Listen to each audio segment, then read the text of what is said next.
नमस्कार. मी प्राध्यापक डॉक्टर बंकट यादव.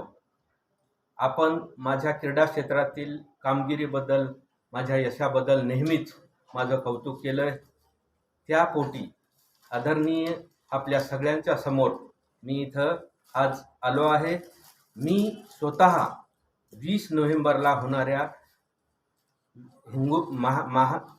महाराष्ट्रातील विधानसभा निवडणुकीकरिता मी मतदान करणार आहे आणि मी नम्र आवाहन करतो आपल्या सर्वांना, माझ्या चाहत्यांना आणि या जिल्ह्यातील युवक युवती, वयानं जे ज्येष्ठ आहेत त्या सगळ्यांना एक विनंती करेन की लोकशाहीला बळकटी करण्यासाठी, देश विकसनशील मार्गावर आहे तो विकसित करण्यासाठी आणि आपल्या मताची किंमत स्वतः तुम्हाला जाणून घेण्यासाठी तुम्ही मतदान अवश्य करावं, एक अशी तुमच्याकडून मी अपेक्षा करतो, एक विनंती करतो की मित्रहो, कोणत्याही परिस्थितीत कोणतंही कारण न दाखवता आपण सगळ्यांनी या लोकशाहीला बळकटी करण्यासाठी आपलं मतदान, आपला जो अधिकार आहे तो निश्चितपणे आपण अधिकार बजावला पाहिजे.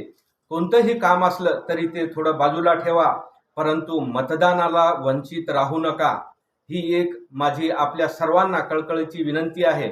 माझ्या क्रीडा क्षेत्रातील सर्व बांधव, बंधू, भगिनी, समाजातील सर्व नागरिक यांना परत एकदा कळकळीची विनंती करेन की लोकशाही ही जिवंत ठेवण्यासाठी आपण मतदार आहात, आपण आपला आधार आहे आणि हे हक्क आपण कुठेही न वंचित राहता आपण येत्या 20 तारखेला आपल्या मतदान केंद्रावर जाऊन मतदानाचा हक्क बजावावा, ही एवढीच एक आपल्याकडून अपेक्षा करतो. आपल्या सगळ्यांना विनंती करतो, मित्रहो, मतदान करणं हे आपल्यासाठी आवश्यक आहे.